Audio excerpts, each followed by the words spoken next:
Hey, welcome to For the Story, the only podcast that pop culture reference, music reference, all over that political reference. I'm Ash. And I'm Avery, and that's right, we're talking about only those things.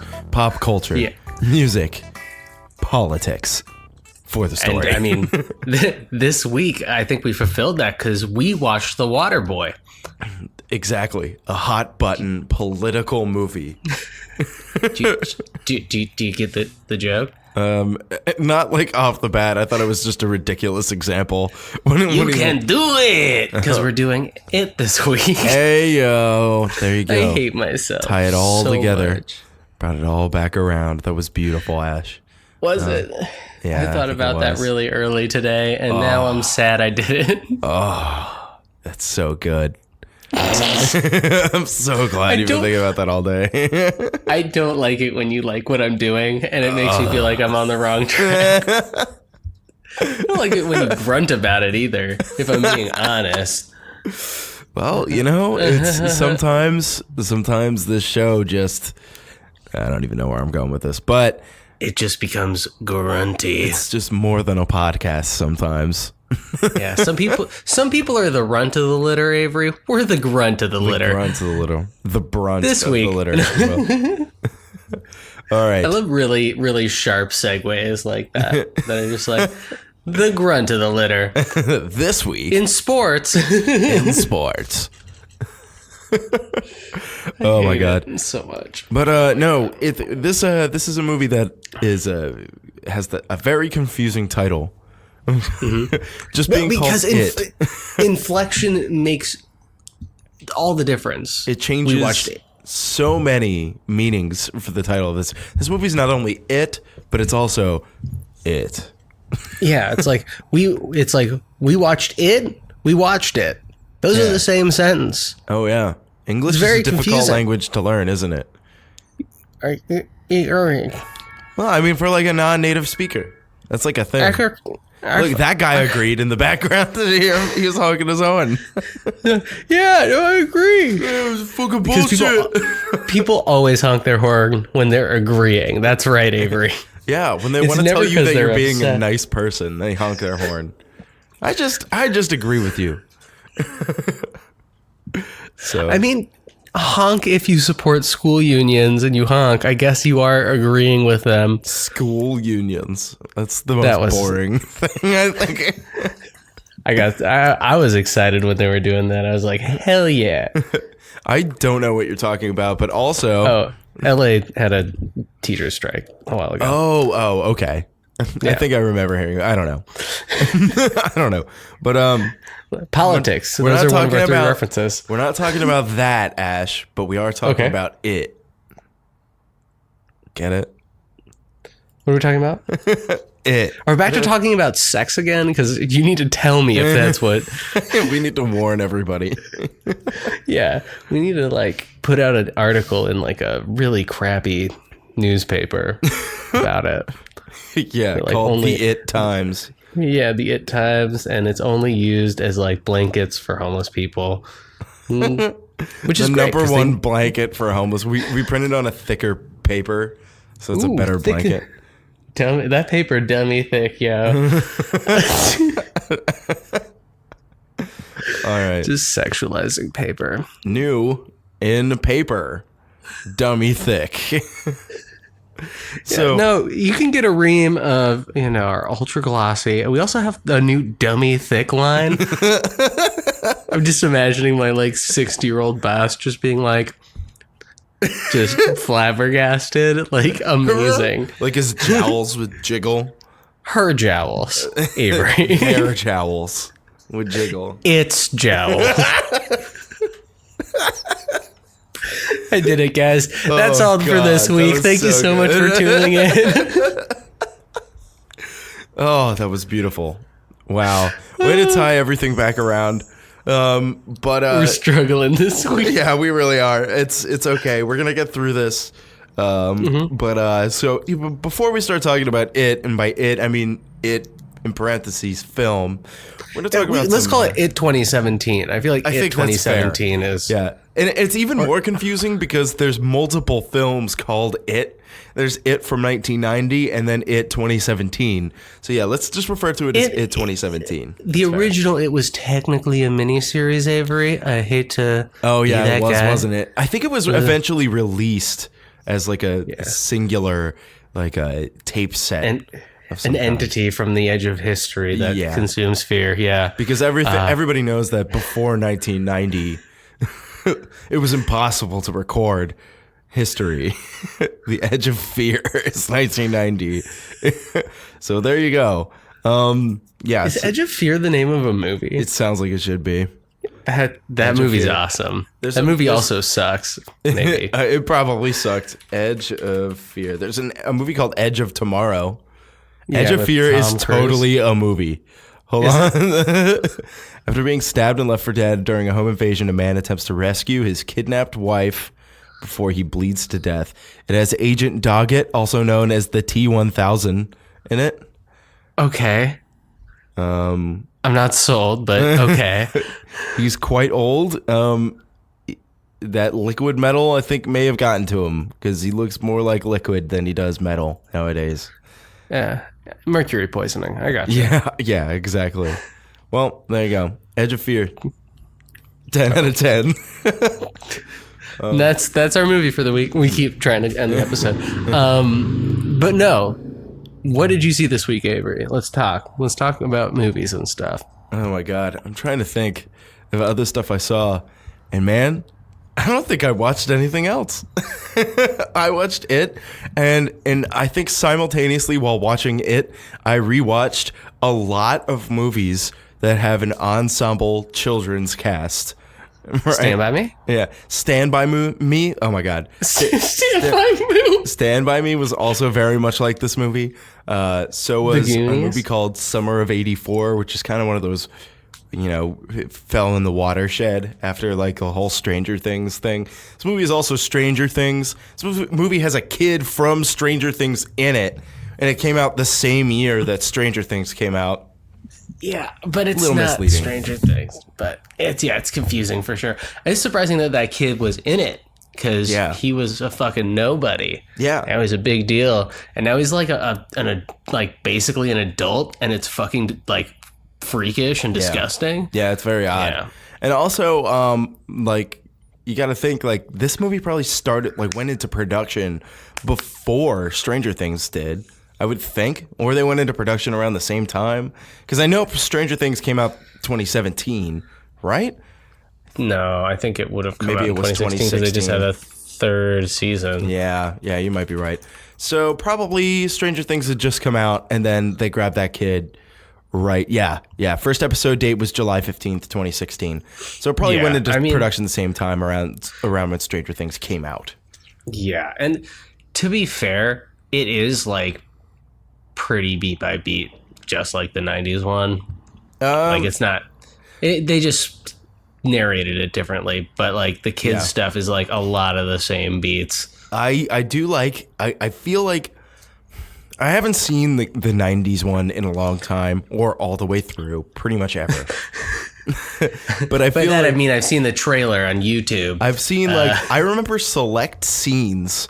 I remember the sink scene where Tim Curry's nose comes out of the sink and like explodes. Do you remember that? Yeah. I remember. This is a weird scene to specifically remember. I feel like it's just like it stuck with me. I don't know why. I remember the kid getting pulled into the sewer.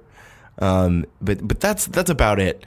And I feel like this movie not being a miniseries was much more compact and streamlined. Which so what did you watch? I'm so confused. I don't think I watched. Did you just watch? I simultaneously was called back to all of these movies with ensemble children's casts, but I didn't actually watch any of them. It just reminded me of them. They exist. Yeah, I was like, yep. This is like those movies. I'll talk about the movies I watched this week. I did something that every grown fucking nerd does periodically, but for me, it's been maybe, I want to say 10 years. I rewatched the Lord of the Rings trilogy for the first time in 10 years. Wow. I watched the shit out of those movies when I was a kid. Me too. And Yeah. I couldn't do it again. Really? Yeah, you know, you ever watch something to death and then you just need a break? Yeah. And then you can watch them. I think what happened is Hobbit, a Fantastic Beasts and Where to Find Them came out. Yeah. And I was like, Kind of spoiled it, right? Everything's terrible now. Yeah. My apathy towards the world hath overfloweth. And so I just didn't watch them for a long time. Yeah. And Finally also- pulled the trigger. pulled the trigger. Holds up pretty dang well. Yep. They're really well made the- movies. Yeah, the only thing that would surprise me if these movies came out like this year was like, it's like it is an entirely white person movie, which Yeah. is kind of weird. Like is weird. when you compare it to now, like it's just like, yeah, we just kind of accept that there are other kinds of people. No, this is just a bunch of white, and then like a lot of questions came up, like what happened to Orlando Bloom? Like, Is he following dead? this. He's not. He's in a show. I forget what it's called, but it just It's came called out. Bloomin' Onions. Yeah, or something, or Carnival Row, or something like that. Oh, Carnival! I wanted to watch that. Yeah, I've heard good things, so I don't know. But that's what he does now. He was basically in the Carnival Lord of the Onions, Rings. Then he was in the Hobbit movies, and then I think he was in like a romantic comedy. And then, You forget he was in Pirates of the Caribbean. yeah, but that was around the same time that Lord of the Rings was still coming out. I feel like it was after, dude. No, Pirates of the Caribbean, the first one came out in like 2001, dude. So the same year as the Fellowship of the Ring. Go ahead and Google it, because I'm doing it right now too. Oh my god, of course. Actually, it was 2003. So around the same time that Return of the King came out. Yeah, exactly. Yeah. It wasn't. He just disappeared into becoming whatever. No, He just was- faded. He was Orlando Bloom in that role whose name is not memorable enough for me to remember the name of the character. Yeah. Well, Yeah, there you go.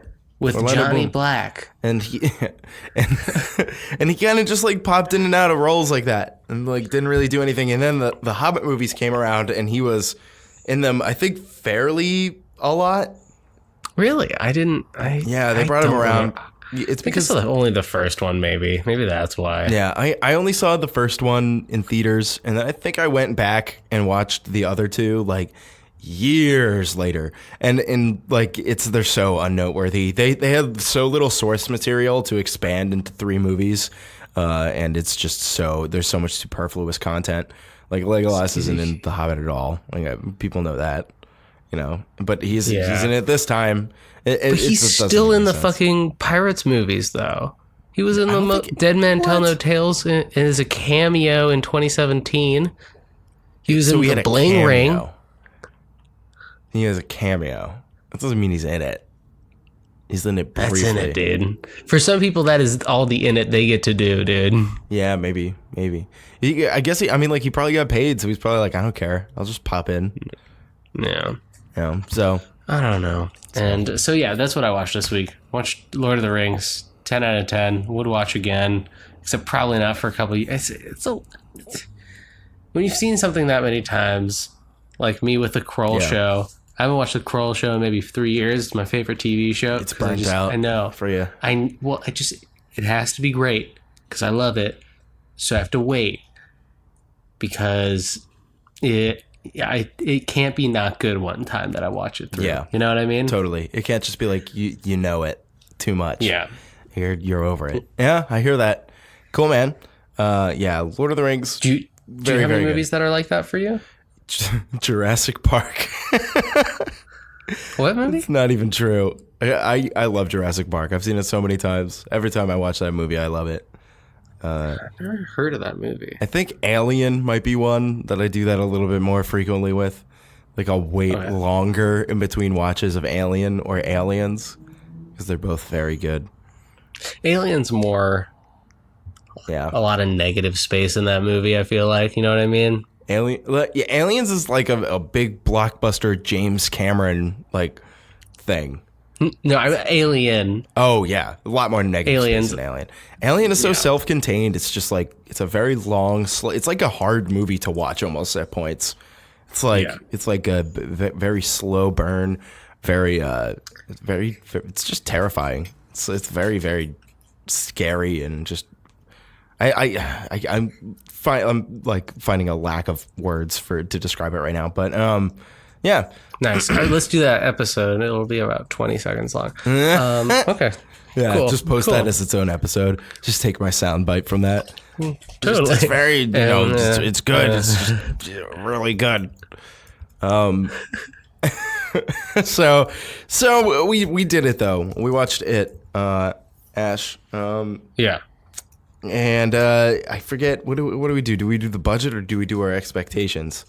You know what? Let's do budget first because I'm pretty sure that's how we do it. I think it is at this point. We've done this so many times, and like I think we're finally starting to nail down the order in which we do things. So why don't you call that bad boy down? All right, I'm gonna do it in the style of the movie. Time to float.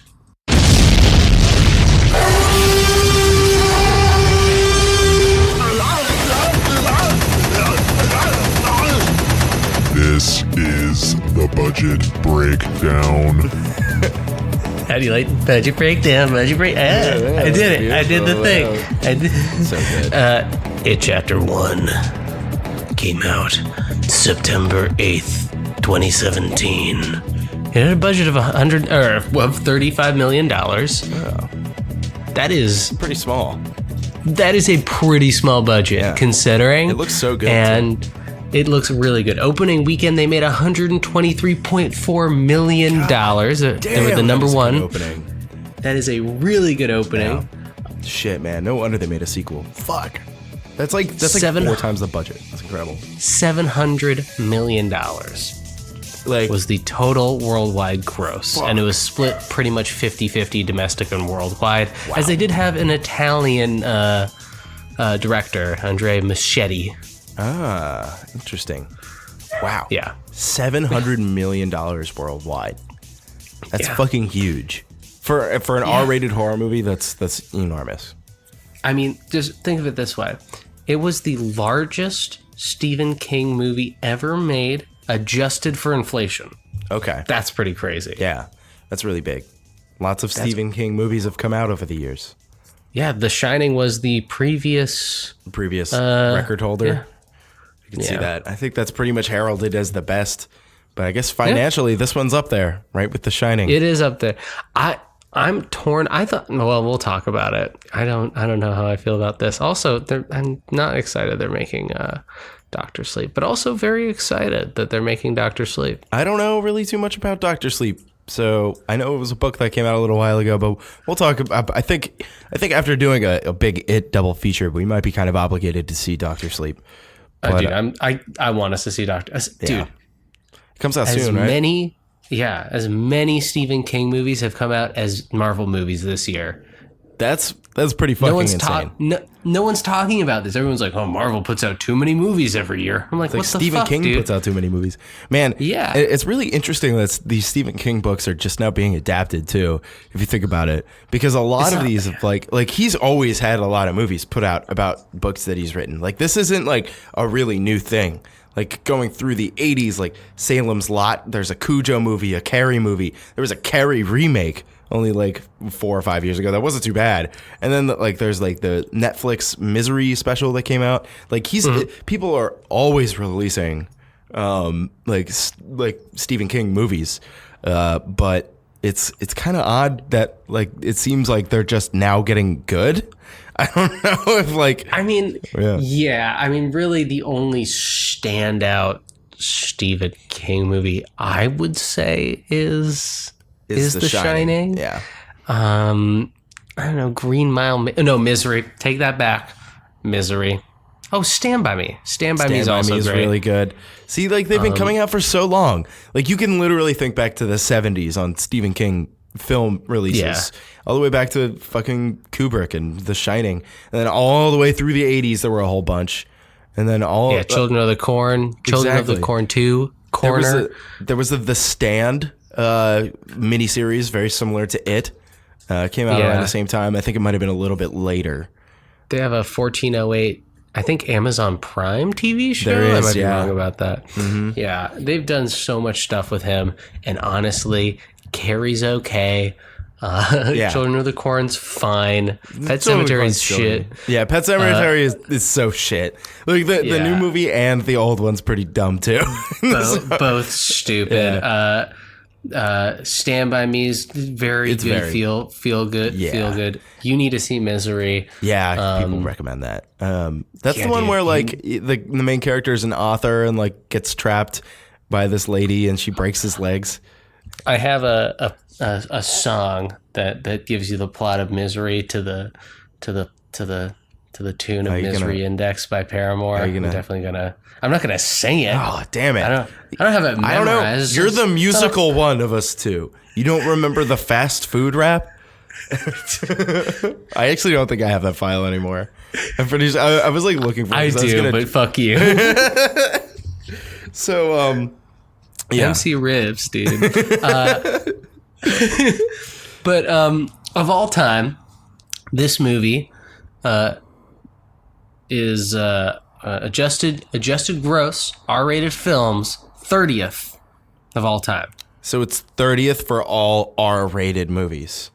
Okay. Adjusted. Now, if we divided that down by genre before because we read that it was the highest grossing R-rated horror film of all time. It is. Okay. It is. But it's not as exciting if you can't guess what's ahead of it.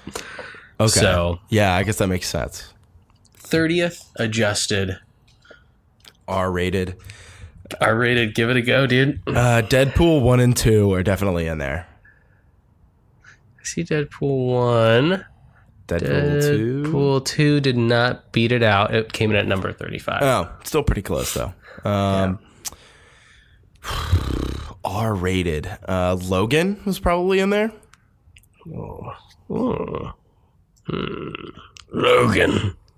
Logan. Yeah, 74th. 74th. So it's on the list, but it's not. It didn't beat it out. Yeah. R-rated, highest rated R-rated, or highest grossing R-rated.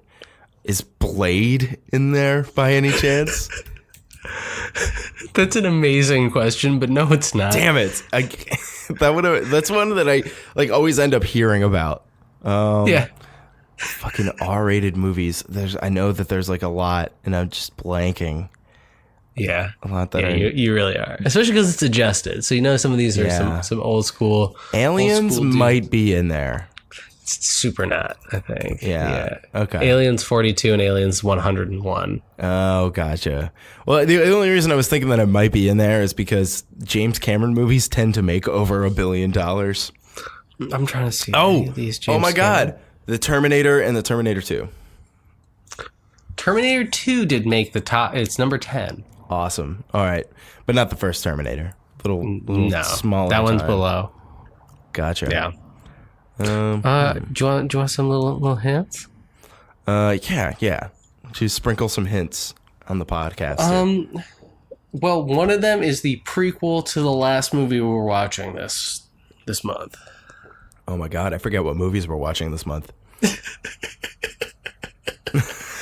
It's not your pick. It's the other in theater movie. That's not it. Chapter 2. Oh my God. Rambo is in there. All right, but it's which Rambo? First movie? Blood, right? It's actually First Blood Part 2. What? That's so fucking. That's stupid. Why not call it Second Blood? Like, come on. It's like calling it Now You See Me Too. Do that. It's gotta be Now You Don't. Julia Roberts is a prostitute. Man, I don't fucking know. It doesn't sound like my kind of movie. I was just insulting Julia Roberts. Oh, you're just fucking throwing it out there. Is this actually a movie though? Yeah, it is. Is it Pretty Woman? Sure that's that movie, right? Yeah. I'm not just being mean to I think you're right. I think you're right. I've never seen that movie, but I didn't know it was rated R either. Now that I'm thinking about it. This movie Spencer saw once with his dad, And Man, he could tell me. This is a hint on Spencer's episode for this movie. Oh, he saw it with his dad? Yeah, it was a war movie, and he couldn't tell. He was like, "It's good," but couldn't tell me anything else about it. Oh, fuck. That was so long ago that we recorded Also, with Spencer. you don't even remember last episode's information. So, yeah, it's American Sniper. What? Wait, did we talk about that last episode? No, I done the episode with Spencer. Oh, okay. We didn't talk about that last episode then. My memory only goes back to last episode and cloudy at best. I'm sorry. American Sniper. Easy one. I didn't know that was rated R either. Oh, the movie about the Schniper's not rated R, Avery? Come on. I don't know. It's a feel-good war movie. There's no such thing as a feel-good war movie. Oh my God. Try to tell me that like movies like Pearl Harbor don't try to end on a feel-good note. Try and end on? Sure. Okay. We got some good ones. The guy who played Pennywise in the old It, this is his tour de force. Oh, is it a Rocky Horror Picture Show?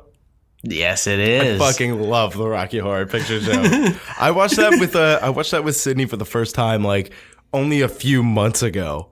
And that like really? Yeah, like maybe back in like I don't know, back in like the winter.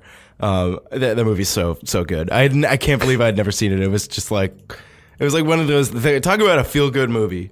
The movie's just funny and great music. Excellent. It's funny and good music. That's all you need to know. Oh, another one of your favorite movies. This R-rated romp features Mel Gibson. Passion of the Christ. R-rated romp. There you go. It's a feel-good movie. It's just a feel-good. His name's Jesus H. Christ. You're probably wondering how I got here. He's just him on the cross. Wait, stop. You're probably wondering how I got here. God. That's the worst. Are there any John Hughes movies about Jesus? Because I'd watch the shit out of them. My favorite Jack Nicholson movie that isn't The Shining. Is it One Flew Over the Cuckoo's Nest? At number 8. And number 8. Danny DeVito's in that too, isn't he? That's another one. Dude, that movie. That's one that I haven't seen. I can't believe I haven't seen the movie. I'm going to keep that on the list because it's one of my favorite movies of all time. Awesome. We should watch it. I know people love it, and I've just never been in a position where this podcast has been great. I've seen so many movies. Yeah, I know, right? I've seen so many. I was not watching movies before we did this. I really kind of I was watching really dumb shit. Now we have a reason to have some guidance on the dumb shit that we watch, like Velocipaster. Yeah. So it's been so long. Yeah. This movie gave birth to a lot of bad Italian American accents. Goodfellas. Not the one I was thinking. But is it in there? No. No. Is it The Godfather? It's a Scorsese film, right? Yeah, it's The Godfather. Gotcha. And finally, Possessed Girl. Possessed Girl. Is it The Exorcist? That's the number 1 of all time. Oh, awesome. Okay. Adjusted gross of nearly $1 billion. That's pretty incredible. Yeah. Wow. That's really incredible. The Exorcist is awesome, man. That movie holds up so well. There's so much creepy imagery. They had to do so much more with so much little back in the 70s. I'm sorry, what was that? So much more with so much little? So much less, yeah, is what I meant. Whatever. No, I like so much more with so much little. Yeah. Whatever. It's the same thing. It doesn't matter. Yeah, so much more with so much less is what they had to do back with back in the 70s when they were making that. The Shining is kind of like that too. I think The Shining's a little bit bigger. I don't know. Maybe that's kind of a small production. It's just 4 people in a big house. But yeah. Well, I mean, you think that you can get someone named Scatman Carruthers for cheap, dude? I think fucking not. Dude, his name alone comes at a high price. Yeah, there's so many letters to put at the end of the movie. We had to pay him just to say it in this podcast. Yeah. That'd be sweet, dude. Can you imagine if, like, okay, just imagine like a brand that involves someone's name who puts their name on a lot of things. I'm not going to say the name, but you know who I'm talking about, right? I don't think I do, but go ahead. He has steaks and hotels and stuff. Oh. But imagine it, all of them are Scatman Carruthers. Scatman Carruthers steaks. And then he ran for president. I'd vote for him. Yeah, I'd vote for president. He has The Shining. President Scatman Carruthers. Imagining just all the foreign dignitaries trying to say his name. Just Emmanuel Macron getting his tongue stuck in his mouth because he can't say it with his fucking French accent. Anyways, what were your expectations for the film It? You know, I didn't see this movie when it came out. I don't really know why. I just felt like I had watched Stranger Things the year before. And subsequently that year as well, because the second one came out the same year. And I was just like, you know? I was like, I don't need to watch it. So, and I was expecting it to be pretty decent. It felt like a much bigger production and than it actually was, turns out. You know? I expected it to feel like a big movie experience. And it was a big movie experience. I was thoroughly impressed by that. But you know, my expectations, people like it. People say it's pretty decent. It maintains a really good score on Rotten Tomatoes. And I was ready for a good horror-filled time. And I think that I got that. So, yeah. Yeah. So I think we should address this. We watched our movies a little bit different. A little bit, yeah. Yeah, I saw mine on a 70-foot tall theater screen at a showing at my local theater as they brought it back in XD, which is like so cool. IMAX adjacent. Yeah. So my expectations were sweet. I'm like one of 4 people here because it's like 10:25 p.m. on a Sunday. How much were the tickets to see it in Ultra 70-foot? $16. Oh, that's not too bad. That's expensive. No, it's not horrible. My local theater is like decently cheap for LA, and that's cool. And they have using that big screen. They have a 70-foot. Like, what is it called? It's called XD. XD, yeah. That sounds pretty rad. I want to see something. I wonder if there's something like that here. XD. I'm theater. sure you have something XD or IMAX. Yeah, there is Cinemark 20 and XD in Pflugerville. Oh yeah, Cinemark is. Oh my God, the one. They do have an XD version of It Chapter 2. Yeah, dude. Let's see if it's on Thursday. Oh my God, they have it on Thursday too. All right. Well, maybe. Well, are we recording on Thursday? I think we are going to record on Thursday. Don't see it Thursday. Oh shit, that's gonna be really hard because the movie is 9 hours long. Yeah, I don't think I'm gonna. It's fully a 3-hour movie. Yeah, I don't think I'm gonna be able to fit that in. Just with these show times, but it's okay. I'm going at like 6:30 p.m. on Thursday, and then we'll record at like 10. Shit. All right. Yeah. So it'll be late, but it'll be good. Just get out of the theater. I've already super seen it, so yeah, I probably should have gone earlier, but whatever. Yeah, I won't spoil it for you. No, I like had a sick day, and I'm like, fuck this, I'm going to see It Chapter 2, and then it made me more sick. Oh no, because I was like sitting in a fucking theater with the AC blasting for 3 hours. Yeah. Hell yeah. Yeah. But anyway, so here's my crazy story from seeing it in the theaters.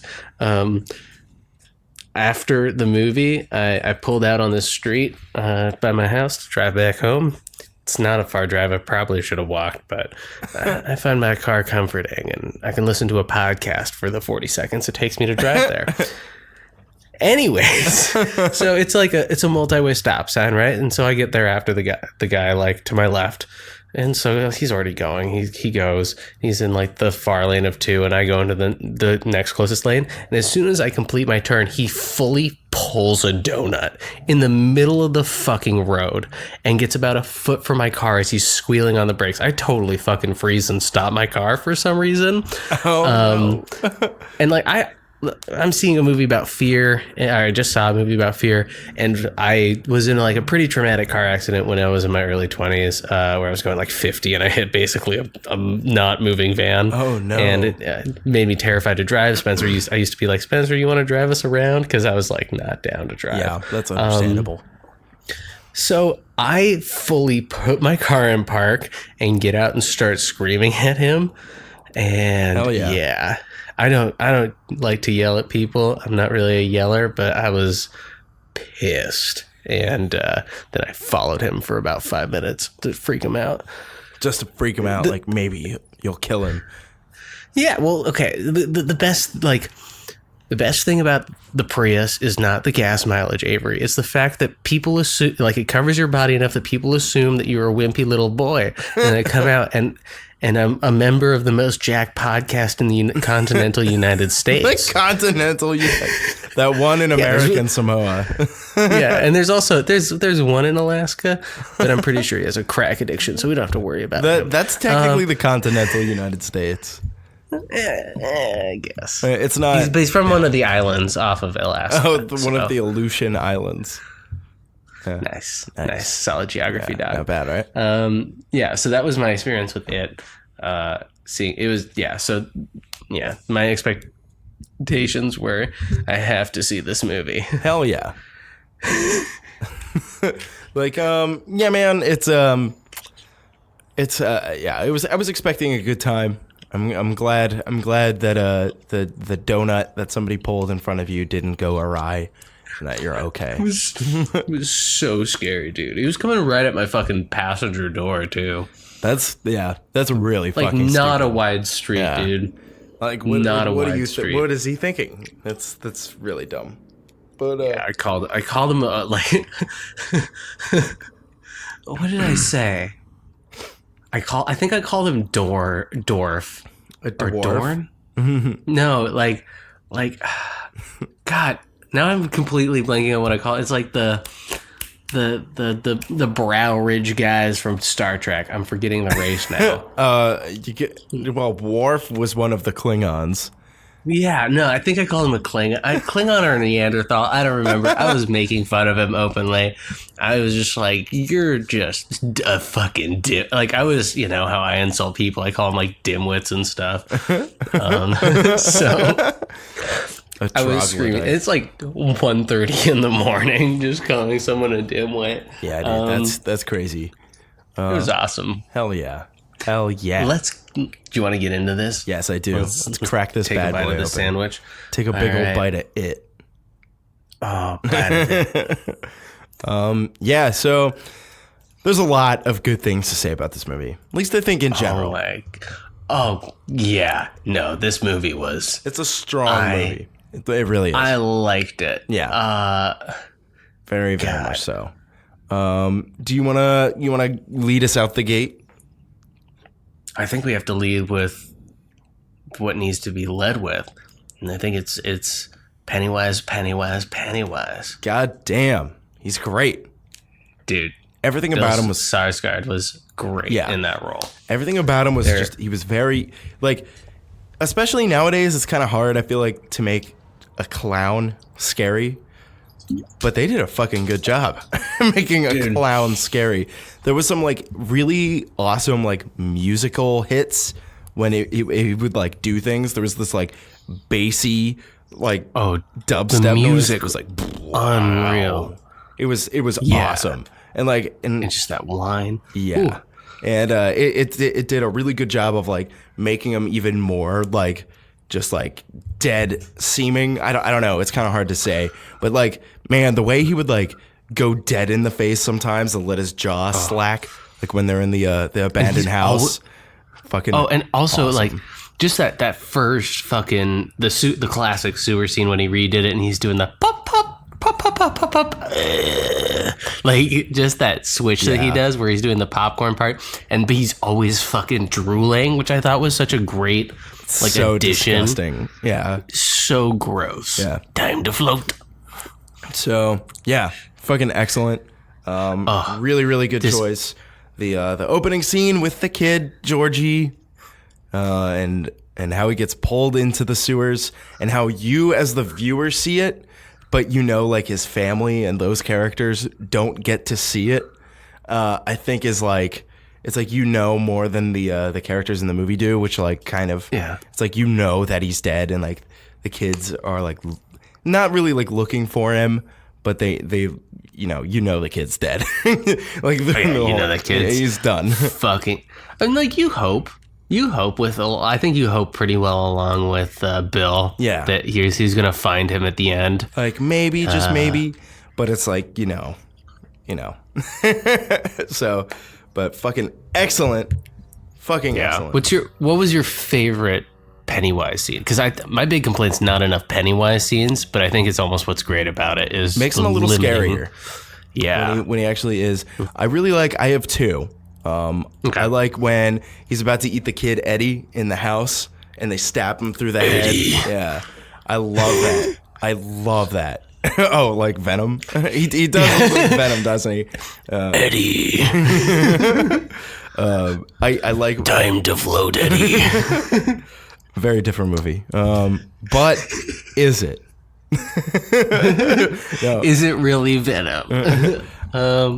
No, I love it. That scene has a lot of great, just so how he contorts out of the refrigerator. Fridge. Oh God, I love that. I was like, what? Ew. Oh yeah, I was like, dude, when his body's backwards and he turns it around and he does the little shake with his frills. Yeah. Oh, so good. And also excellent when they do the very scary, not scary at all, and scary door part, and they get past that, and he's like.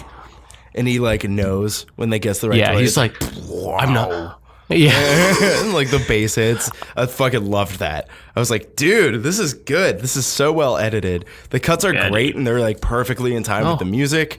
Really, really well edited. It flows super well. Oh yeah, and just that little interaction where he'll go from this monster to like talking to them. He'll be like, what was the line? It's like.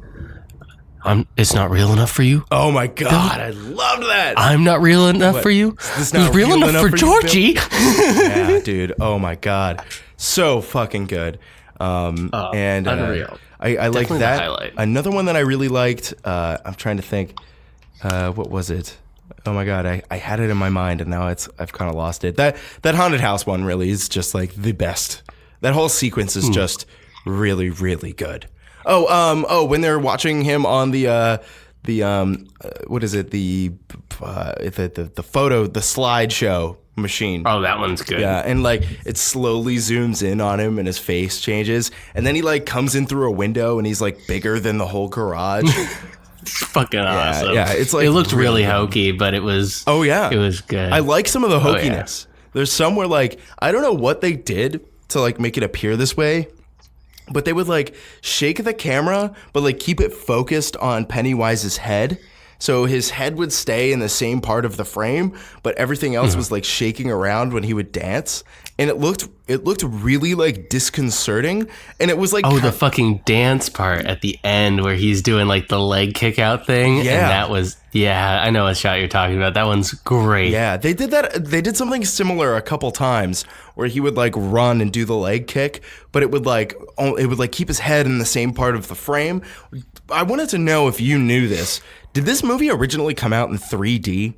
Because it looked like it kind of could have been 3D segments, and I wasn't entirely sure.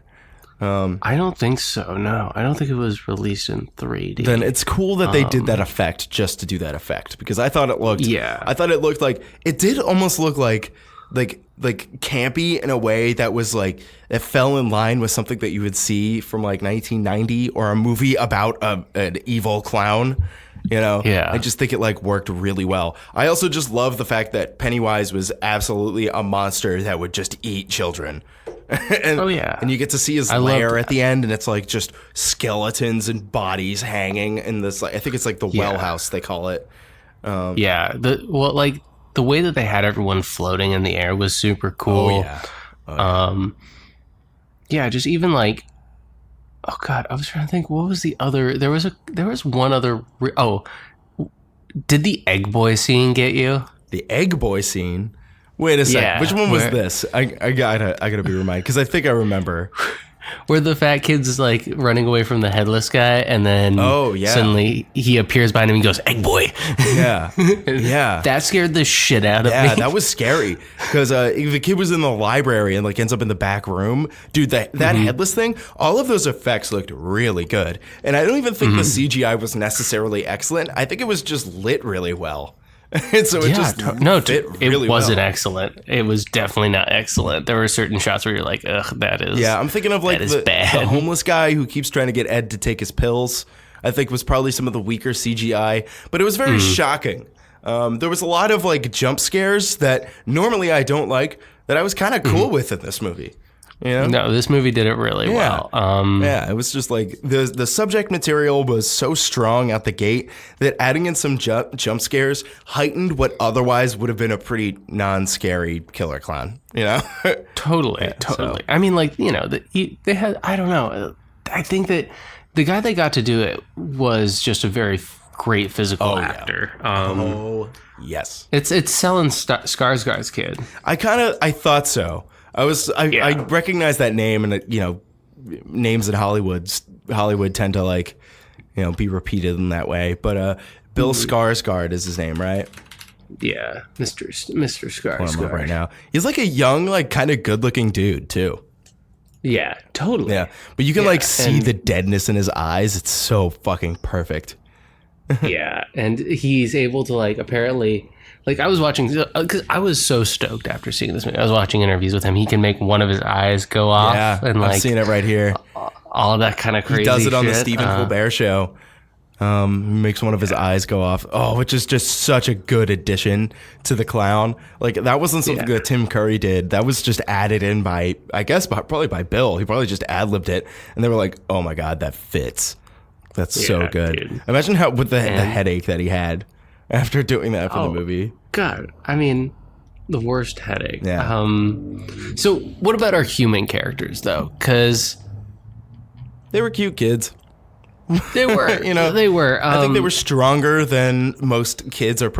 This movie was literally just beat for beat a better version of Scary Stories to Tell in the Dark. Yeah. Pretty fair. Yeah. Just like pretty much like almost the exact same idea. Probably the same haunted house set at the end. Like, it was very, very similar in a lot of ways. I like that the kids did feel like they were in real danger, but, you know, all of them end up making it through. I think that makes me happy. So yeah, the two big things was it was weird seeing the kid who played Eddie because he was also in something, right? What was he in? Shazam. He was the crippled kid in Shazam. I knew I recognized him.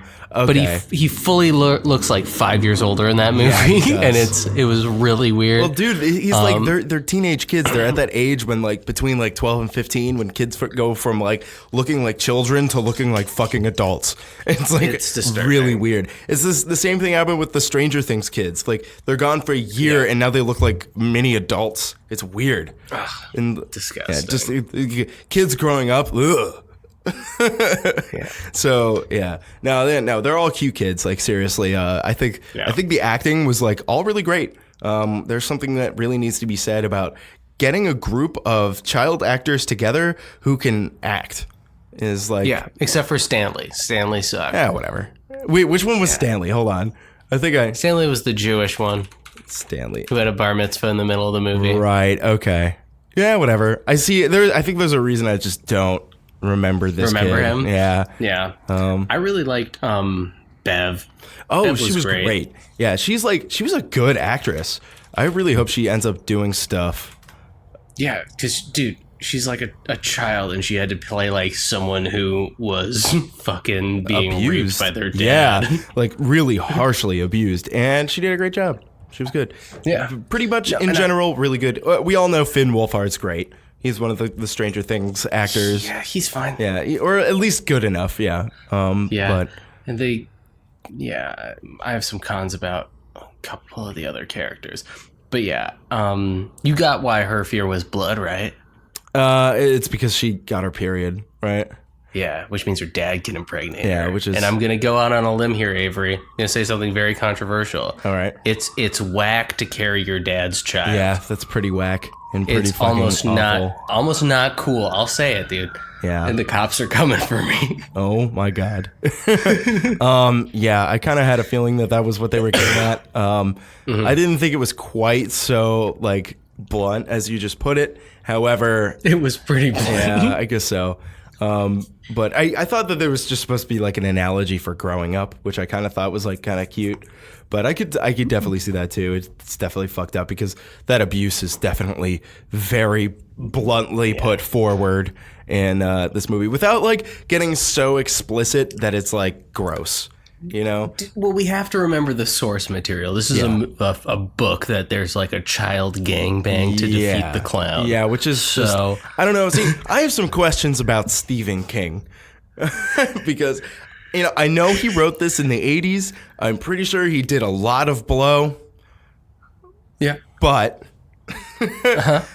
still think it's pretty fucking inappropriate.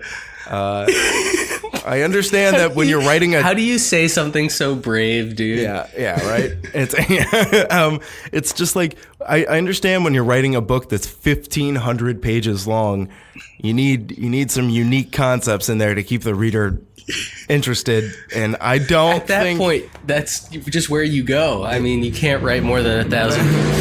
Whoa! If J.K. Rowling had added another 50 pages to her longest book, you never know what could have happened. She would have been forced to. No, I think that's inappropriate. If I were Stephen King writing this book, I wouldn't have pulled the trigger on this. Thankfully, that scene was omitted from it 2017, which I think they replaced it with the blood pact thing, which people still apparently freaked out about. I'm like, guys, that's so chill tame. out. Like by comparison, whatever. What do you think of the bully, Henry Bowers? I thought he was pretty good. I like. Oh my God, the scene where he kills his dad, dude. Fucking great. Dude. And Pennywise, with the clowns on the TV. Oh my God, I loved that. I really liked that the clown is like just convincing people to murder other people at this point. He's just like just fucking around with this town. He's just like, he gave like the knife to the kid like in the mailbox. Oh, it's so fucking good. I loved that. I like how the bully comes back later, like the bully should have done, and yeah, right? exactly. Like, see, it's like exactly what Scary Stories to Tell in the Dark should have been. It's like just a better version of Scary Stories. So, yeah. But the bully comes back around, finds them in the haunted house, beats their asses, or no, finds them in the well house, and like throws a stick in the spokes. He tries to murder Mike fully, like literally murder him, which is just fucked up. It's just like, of course, the bully kid is obviously also going to be racist. Like, let's be real. He's like, get out of our town. Yeah, and your parents never should have come like, here, and like, it's like, fuck, dude. Like, it's like, yay, the 80s. Yeah, it's just like, oh my God. But yeah, still pretty well done. I think they really did a good job of making him a seriously dislikable character, the bully kid. Yeah. And I'm really glad that they did that, and like it actually hammered it home, and they brought him back around. Like, goddamn, when you set up a bully kid like that, he has to come back around for the third act. Yeah, he totally, and he should teach everyone a lesson. Exactly. For example, never have a mullet. Yeah. In this case, the lesson is never have a mullet. Because honestly, who was like, yeah, my kid can have this haircut and definitely won't become a sociopath. Like, mullets are the sociopath haircut. Everyone knows this. It was the 80s. How could they not have known? I'm going to look up famous murderers with It's mullets. all of them, dude. 100%. Except for maybe Ted Bundy. Did he have a mullet? Mullet. Someone photoshopped Hitler with a mullet. It's just... None of these include mullet. Well, we tried. Emilio Estevez. Oh, man. Sure. Okay. Close enough. All right, we did it. Well done. We did it. I think there are more positives, but let's get into negatives. I think it's time. I'm struggling to think of some negatives. So I want you to lead because I think once you get you uncork that bottle, it'll start flowing. Because there are some things. There's got to be some things that are negative, I think. But we'll talk about that. Why don't you start us off? Well, I think most people will notice that I didn't have nice things to say about two specific actors, and that would be the actor who played Mike and the actor who played Ben. Not their fault as actors, but definitely the movie. Mike is the African-American kid, and his whole thing, he's supposed to be the historian, but they gave that over to Ben for no fucking reason. Oh. And now the only thing that Mike is the black guy who at one point has a gun. That is his character in this movie. So he was supposed to be the historian so he was supposed to know about town, but they gave it over to the other kid. Right. Yeah, because they're like, well, you're fat, and we feel bad for you, but also you can't just be the fat kid, but the black kid can just be the black kid. That's exactly. Fucking ridiculous. No, but it's a really weird change to make, and we'll probably come back to it when we talk about part 2, because that kind of expands on itself in the dumbest way possible. Also, just how they treated the fat kid, not cool. It was definitely visceral. It kind of brought you back to the 80s, like where kids were actually like fucking bullied like that. Yeah, I guess I'm sure it still happens today. I don't want to diminish that, but I mean, like, it seemed like, man, they live in a small town and they say some fucked up shit to kids. Yeah, and then also just like the whole Bev and him and Bill love triangle, it just bugged me. Yeah, it's like a movie about kids. I think like I could see like a cute like they're in love and they kiss situation. I don't know. I think that's cute enough. I don't like the idea of romance between children. It's fine. Again, once you see part 2, once you get part 2, it gets way more just like a bummer. Oh, really? And we'll talk about it. Okay. Because it just made me. But I'm gonna notice, right? Like, just that's what you're saying. It's a weird message. Okay. That's what I'll say. Okay. It's a weird message specifically about Ben. Okay. And his character arc. All right. Good to know. Okay. Yeah. Well. Yeah. So look out for Ben and then Mike. Those guys are gonna have weird arcs in the second film. Gotcha. Anyway, have you thought of anything else that maybe wasn't awesome? Man, it's just like I keep thinking this and I keep comparing it to a lot of other the guy that they cast to play Ben in it too is like a super stud, dude. What the hell? I think you're starting to get the point. I think I get you're it. not lovable if you're fat, and you're only lovable if you were fat and become a super stud. Yeah. Listen, fat guys, there's hope. You just have to become rich and jacked. And you'll be great. So anyway. That'll show them.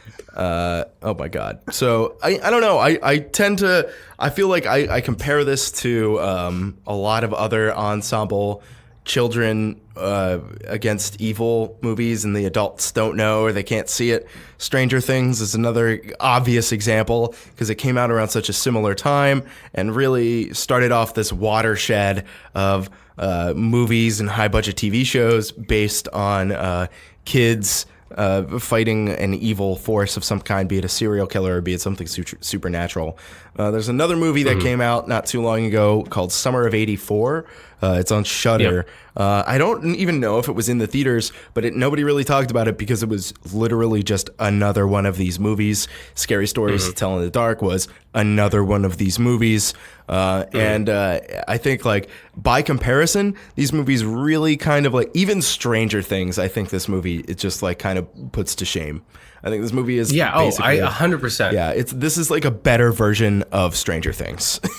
Absolutely. It's just like, it's got more cohesive lore without the amount of time. I think that they did a really good job of being like, yep, this is him. He eats fear. Yeah. He's like a demon thing. Yeah. He's from space, actually. You get it. He is from space. And so, I do love that. I think part of the reason is because the source material is so strong. Stephen King is, because some people think he's a hokey writer. I very much enjoy a lot of things that Stephen King does. And I don't like Stephen King's writing. Yeah, I personally think it's great. And I've really, I know you do. I read like the whole Dark Tower, which does tie into this a little bit. Like very briefly, he tried to tie a little bit of everything into the Dark Tower, especially towards the end. But basically, I think that the source material was just so there already, so they already had the basis for a story, so they could actually focus on the characters. And I think they did a good job at that. They streamlined the first part of it so well. This is a very long book. And even if you split it into the two halves, like they're kids and then they're adults, even if you do that, it's still very long, and there's a lot of stuff that happens, and chopping it down into like a palatable length, 2 hours, great length for this movie. Yeah, pretty good. It didn't feel like it at all. 2:15, not bad. Yeah. So it was and the movie's well paced. It's like, man, I can't really think of any cons off the top of my head. Maybe you're right, some of the acting was a little spotty, but it's not anything I really noticed too much. It's just like the CGI. It's just like it kind of just fell to the wayside because this movie is so well paced. By the time you notice it, the next interesting thing is already happening. And I think that makes for a really good movie. So, yeah. Yeah. Also, I don't know. I'm uncomfortable having Finn Wolfhard stare at the screen and suck your dad's dick. Not really. I don't. It's weird seeing him be like this character who's swearing a lot. Yeah. Is that fair? Okay. It's disconcerting. It's nothing against him personally or the script or really the acting. It's just the fact that he's like the potty mouth of the group is, I just want to ground him. I do. I want to ground him. I want to make sure he can't hang out with his friends and doesn't get any internet time. I thought it fit in there just fine. I was like, okay, I'm not saying it didn't fit. It's just weird. I'd say if there's one like con, a sweet boy. Yeah, I'd say if there's one con, I'd say he basically plays the same character than he does in Stranger Things, plus potty mouth. Yeah. Thank you for saying potty mouth also, so I don't feel weird about it. I really appreciate it. Just the addition of some potty mouth, and you have the same character that Finn Wolfhard plays in Stranger Things. At least it felt that way. It's hard to separate the guy, especially that close to. It's kids, man. It's like working with kids. It's like there's not so much that you can do with kids in the 80s that isn't like they ride bikes around and talk on walkie-talkies. There's not that much more than that, because that's what people want to see, because it's nostalgia. So there weren't a lot of walkie-talkies. There was like walkie-talkies with Georgie and Bill. Yeah, but there. Did you like the walkie-talkies? There were. Did you like the part where he gets Bill and brings him down to the basement? Oh my God, yeah. And like the way that his face shakes.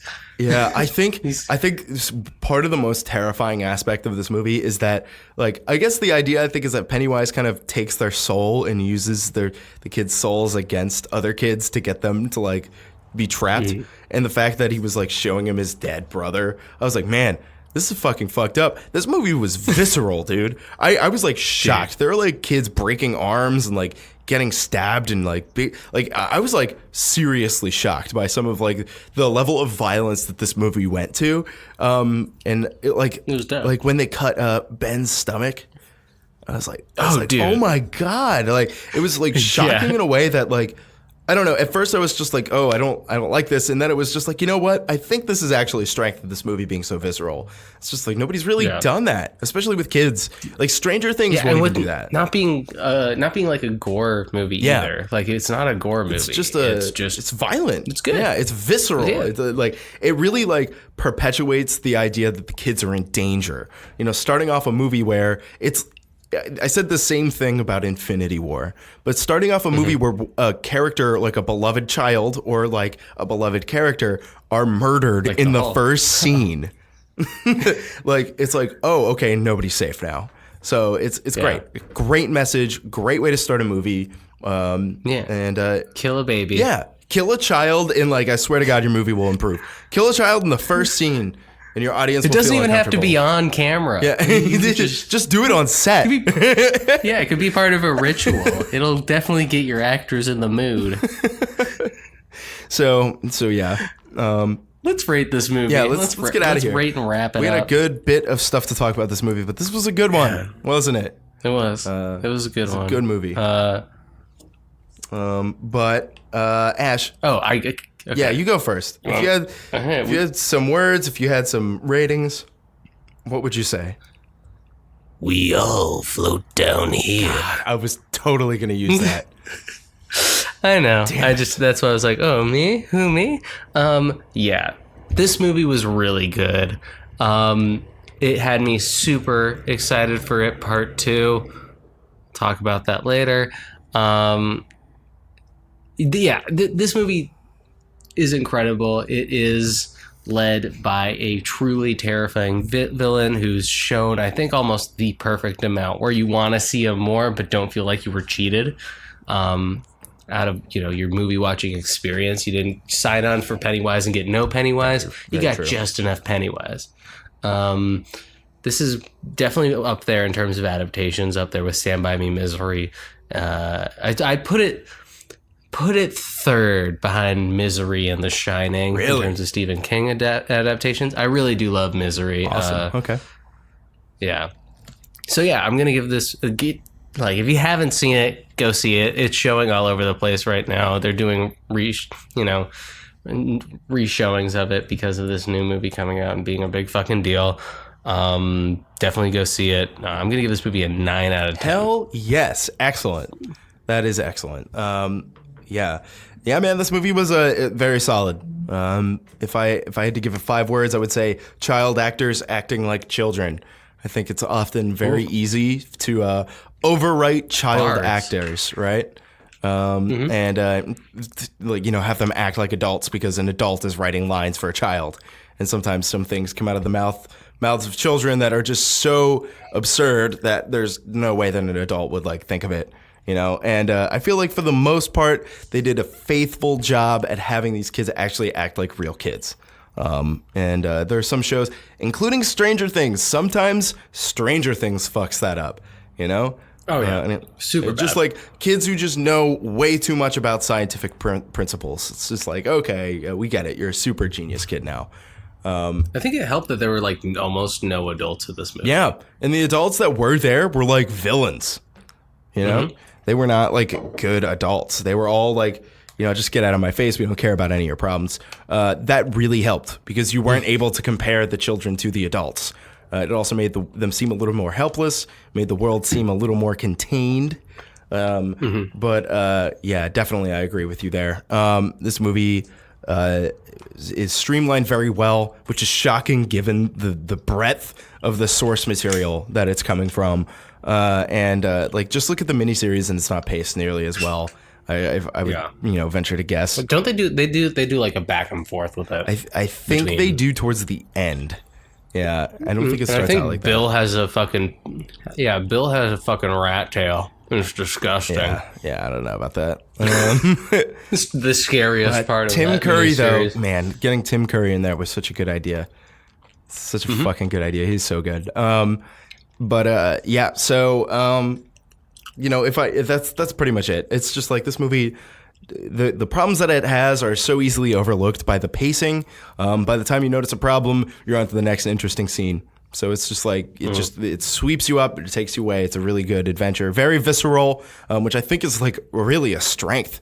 For this movie's case, there's a reason it's rated R, and I think it's successfully the definition of what a good R-rated movie should be like: visceral, but not necessarily disgusting.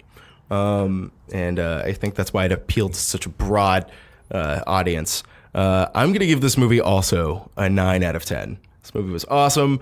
The problems that it had I almost couldn't even think of.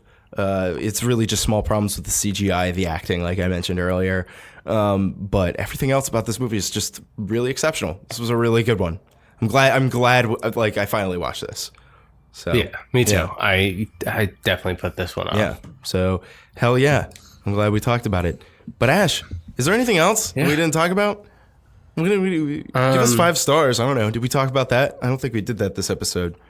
So if you're still here, oh yeah, give us. I thought you were saying like 5 words again, and I'm like, dude, do you have 5 more words for us?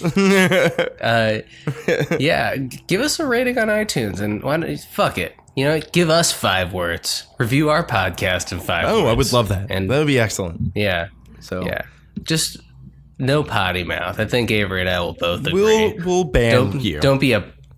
Yeah, we'll ban you from iTunes. We have the power to do that. Apple Podcasts is our bitch. You get 17 5-star ratings, man. 18. 18? Oh, my God. Whoever was number 18, you're the one. You are, yeah. Avery and I will fight for your affection, your hand in there. Yeah. So thank you guys. Thank you everyone so much for listening. We got It Chapter 2 coming out later this week for you guys. That's right. Jeez. It's probably Wednesday when you're hearing this. We're recording another episode this week, and we're going to bring It Chapter 2 to you guys. And then next week, we're doing another podcast. We work really hard because we care about you and only you. Yeah. Yeah. We care about you. None of this is for our ego. How are you doing? You doing okay? Oh, yeah, I don't actually want to hear about it. Just being polite. So yeah, I think that's a good place to stop, right? All right, guys. Well, everyone, thank you so much for sticking around and listening to us to the very end. We love you all so much, and I can't wait to talk about some more movies. All right, guys. Well, we love you. Goodbye. Goodbye.